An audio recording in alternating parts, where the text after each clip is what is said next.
जय श्री कृष्णा। कल्याण ज्योतिष में आप सभी का स्वागत है। जैसे आप हमारे अभी वर्तमान में चैनल पर देख रहे हैं कि हम लगन के बारे में बता रहे हैं कि अगर आपका मेष लगन हो, वृषभ लगन हो, अगर मिथुन लगन हो, कर्क लगन, इस तरह के लगन हो तो उस लगन में हम अगर आप कोई ना कोई किसी न किसी लगन में सभी आदमी का जन्म होता है। हमारे पूरा संसार जो है 12 राशियों में ही सबके दुनियादारी होती है, उसी में किसी न किसी का लगन होता है। तो हम बता रहे हैं कि हमारे 9 ग्रह जो होते हैं, हम कैसे जानेंगे कि हमारे 9 ग्रहों में कौन ग्रह अच्छे हैं, कौन ग्रह खराब है, उसी विषय पर मैं बता रहा हूँ। तो हमारा मेष लगन के बारे में बता दिया, वृषभ के बता दिया, मिथुन के बता दिया। आज मैं कर्क को बताना था, लेकिन एक सज्जन ने हमसे पूछा है कि हमारे बारे में कुछ बताइए, तो उन्हीं के कुंडली को मैंने आज अभी वर्तमान में रखा हूँ, कुंभ लगन की। तो कुंभ लगन के बारे में मैं बताऊंगा, कर्क और लगन के बारे में मैं बताऊंगा कि कुंभ लगन की आपकी कुंडली हो तो कैसे आप जानेंगे कौन ग्रह अच्छे हैं, कौन ग्रह खराब है। तो चलिए हम बताते हैं इनकी कुंडली, इन्हीं की कुंडली रखा हूँ। अगर ये हमारे चैनल को देख रहे हैं तो आप हमारे चैनल कल्याण ज्योतिष पर आपने कुंडली के बारे में पूछा है कि थोड़ा हमारे बारे में बताइए, तो आप अपनी कुंडली को देख करके समझ सकते हैं। तो आपकी कुंडली के बारे में थोड़ा मैं विश्लेषण कर देता हूँ, फिर मैं आपको तरीका बताऊंगा कि अपनी जन्म कुंडली को, आप जन्म कुंडली मेन कुंडली को, उसमें 9 ग्रह जो भरे होते हैं, कैसे देखना है कि हमारे कौन ग्रह अच्छे हैं, कौन ग्रह खराब है। इसकी जरूरत हमारे दशा में आती है, और दशा हमेशा चलती रहती है। आप जानते हैं कि विषुवंतरी दशा में महादशा, अंतरदशा, प्रंतदशा, सूक्ष्म, इस तरह से दशा जो चलती रहती है। जब तक इसको नहीं जानेंगे, अगर कोई ग्रह खराब आ रही है तो उसके उपाय कीजिए, तभी उससे आप लाभ उठा सकते हैं, और नहीं तो आप नहीं समझ पाएंगे। तो आपकी खराब कौन दशा चल रही है, वो ग्रह हमारे खराब है, अच्छे हैं, इसी जानकारी के लिए मैंने इसको चला रखा हूँ और आप इसमें समझ सकते हैं। तो अभी हम कुंभ लगन की कुंडली आपको बता रहा हूँ, फिर आपको हम जो आगे जो और हमारी राशियाँ लगन की कुंडली है उसके बारे में बताऊंगा। तो चलिए हम बताते हैं। ये सजन है अजय अजय प्रकाश दुबे जी है। ये इनका बर्थडे है 17/8/1977। समय है 7 बजे शाम, और स्थान प्रतापगढ़ यूपी है। अगर आप हमारे चैनल को देख रहे हैं तो आप अपनी कुंडली को समझ सकते हैं। आपके बारे में हम थोड़ा बताते हैं। तो इनकी ये जन्म कुंडली है, और ये जन्म कुंडली में हम सबसे पहले देखते हैं लगन को। तो लगन का स्वामी जो है 6ठे स्थान में बैठा हुआ है कर्क राशि में। तो जब हम कहते हैं कि लगन का स्वामी अगर हमारे त्रिक स्थान में बैठ जाए, 6ठा स्थान, 8वां स्थान, 12वां स्थान, तो उसको लगन अच्छा नहीं मानते, या नीच का हो या किसी प्रकार से लगन खराब हो तो अच्छा नहीं मानते। उसमें दूसरे देखते हैं कि हम इस कुंडली में जो है हम देख रहे हैं कि केतु दूसरे स्थान में बैठे हुए हैं, और राहु जो 8वें स्थान में बैठे हैं चंद्रमा के साथ। जब राहु चंद्रमा के साथ बैठे हुए या उनकी दृष्टि हो या युक्ति हो तो हमें उसमें कहते हैं पितर दोष। राहु का किसी तरह से सूर्य और चंद्र से युक्ति हो जाए या दृष्टि पड़ जाए या उसकी संगत हो तो उसे हम पितर दोष कहते हैं। और इसमें राहु और केतु, यहाँ राहु यहाँ बैठे हुए 8वें स्थान में और केतु दूसरा स्थान में, और एक भाग में सारे ग्रह बैठे हुए हैं। तो जब हम कहते हैं एक भाग में सभी ग्रह बैठ जाए तो उस जन्म कुंडली में काल सर्प दोष हो जाता है। हमारे काल सर्प दोष की हमारी एक चैनल पर लगा हुआ है, आप उसमें जा करके देख सकते हैं कि काल सर्प दोष कैसे बनते हैं और कौन कौन तरह के काल सर्प दोष होते हैं। जन्म कुंडली 12 प्रकार के काल सर्प दोष होते हैं, और 12 के अलग अलग उनके फल होते हैं। तो इस जन्म कुंडली में जो है केतु दूसरे स्थान में बैठने से और 8वें स्थान में जो है राहु बैठने से कुलिक नामक काल सर्प दोष बना हुआ, इसी को कर्कोटक नामक भी काल सर्प दोष कहते हैं।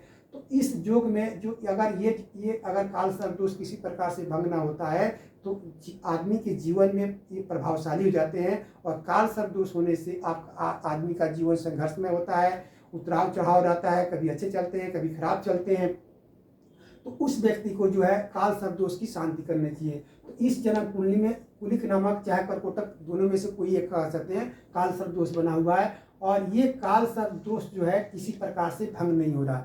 भंग तब होते हैं जब कोई इसमें पंच महापुरुष योग का सृजन हो जाए, हमारे केंद्र में कोई ग्रह बैठ जाए, मंगल से बन जाए या बुध से बने, बृहस्पति से बने, शुक्र से बने, शनि से बने, इससे किसी तरह से काल सर्प पंच महापुरुष कोई योग बन जाए, राज योग बन जाए, तो काल सर्प दोष जो है भंग हो जाते हैं। तो इस जन्म कुंडली में काल सर्प दोष जो है भंग नहीं हो रहा है। तो आपको जो है काल सर्प दोष की शांति पूजा पाठ जो भी करते हैं उपाय वो करना चाहिए, और एक दिन करने से नहीं होगा, आप इसको हमेशा मतलब करते रहना है, तभी इसका फल मिलता है। लोग एक बार उपाय करके छोड़ देते हैं तो उसका फल नहीं मिलता उतना। आप अगर काल सर्प दोष है या पितर दोष है तो पितर दोष को छोड़िए, आप काल सर्प दोष का उपाय शांति करें तो आपको सफलता ज़्यादा प्राप्त होगी, अच्छी रहेगी। अभी वर्तमान दशा जो है आपका जो है गुरु की चल रही है, गुरु में शुक्र की अंतर्दशा चल रही है।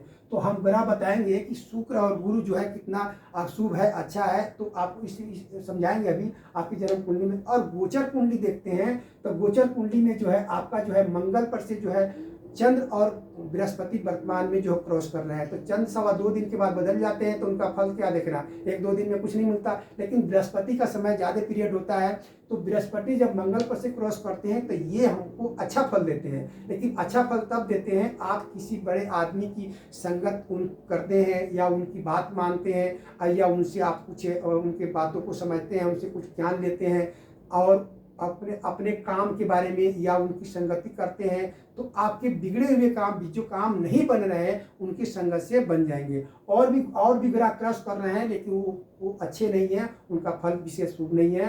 तो आप अभी फिलहाल किसी के अपने से बड़े आदमी का सलाह लेते हैं, तो जो आप चाह रहे हैं या नहीं हो पा रहा है, तो उनके कहे अनुसार अगर चलते हैं तो आपका काम सफल होगा। अब हम चलते हैं कि आप अपनी जन्म कुंडली में कैसे देखना है कि कौन ग्रह खराब है, कौन ग्रह अच्छे हैं। तो सबसे पहले हम देखते हैं सूर्य को। आप ये जो अंक लिखे हुए राशि के अंक होते हैं, ये सब राशि के अंक लिखे हैं। तो जैसे आपको अगर कुंभ लगन की आपकी जन्म कुंडली है, तो इसमें तो काल सर्प दोष है, लेकिन आपकी और किसी की होगी तो उसमें जरूरत नहीं है काल सर्प दोष होगा। तो सबसे हम सूर्य को देखते हैं। तो सूर्य इसमें जो है सप्तम स्थान में अपनी राशि सी राशि में बैठा था। यही अंक देखना है आपको यहाँ पे। तो इसमें देख रहे हैं कि इसमें अंक 5 का अंक लिखा हुआ है, तो सूर्य जो है आपका शुभ है। उसी तरह हम चंद्रमा को देखने हैं। चंद्रमा कहाँ, अष्टम स्थान में, 8वें स्थान में कन्या राशि में बैठे हुए हैं। तो इसमें देखते हैं चंद्रमा में कन्या राशि में है, तो ये है आपका जो है, इसमें कन्या राशि कहीं नहीं है, ये अशुभ अंक में आ गया। 6ठे स्थान में ये जो है 6 अंक का है, मैंने कन्या राशि है और 6 अंक इसमें लिखा हुआ है, तो चंद्रमा आपका अशुभ हो गया। और इसी से पितर दोष भी बना हुआ है। और आपकी राशि जो है कन्या है, ये जो है हमारा जो है आपका जो है पृथ्वी तत्व की राशि है। और लगन राशि जो है आपके जो है वायु तत्व की है। और ये अन्य राशि जो है आपकी जो सिंह है, ये अग्नि तत्व की है। तो आपकी तीनों तत्व की है। तत्व के बारे में हमारा कुंडली लगा हुआ है, हमारे इसके बारे में हमारे कल्याण ज्योतिष पर लगा हुआ है, आपकी कौन राशि है, कौन तत्व की, और क्या काम करना चाहिए। थोड़ा बड़ा हो जाएगा मैं बताऊंगा, तो उसमें जाकर आप समझ सकते हैं। तो ये आपका चंद्रमा खराब हुआ। इसी तरह से मंगल को देखना है। मंगल आपकी कहाँ है, चतुर्थ स्थान में वृषभ राशि में बैठा हुआ है, तो यही राशि इसमें देखना है। तो वृषभ राशि में है तो मंगल आपका शुभ है। हालांकि आप मंगलिक है, लेकिन उससे मतलब नहीं है। हम आपको ये देखने का तरीका बता रहे हैं कि आपके नॉर्मल एक ग्रह जो है, आपके 9 ग्रह में कौन कौन से ग्रह आपके अनुकूल है। और बहुत अच्छा देखने के लिए क्या होता है, किसी ग्रह को हम देखते हैं, इसका नवांश देखते हैं। आपके नवांश में भी कोई खास अच्छा नहीं है पोजीशन, तो नवांश में देखते हैं। और कोई ग्रह का देखते हैं कि वो ऊंच का है, या अपनी मित्र की राशि में है, या अपनी राशि में है, षड्बल में बलवान है, वो अस्त नहीं होना चाहिए। आप जो वो आपको जो है आपकी जो है वो जुआ अवस्था में होने 12 अंश से लेकर के 18 अंश के अंतर्गत होनी चाहिए, जुआ अवस्था में होनी चाहिए।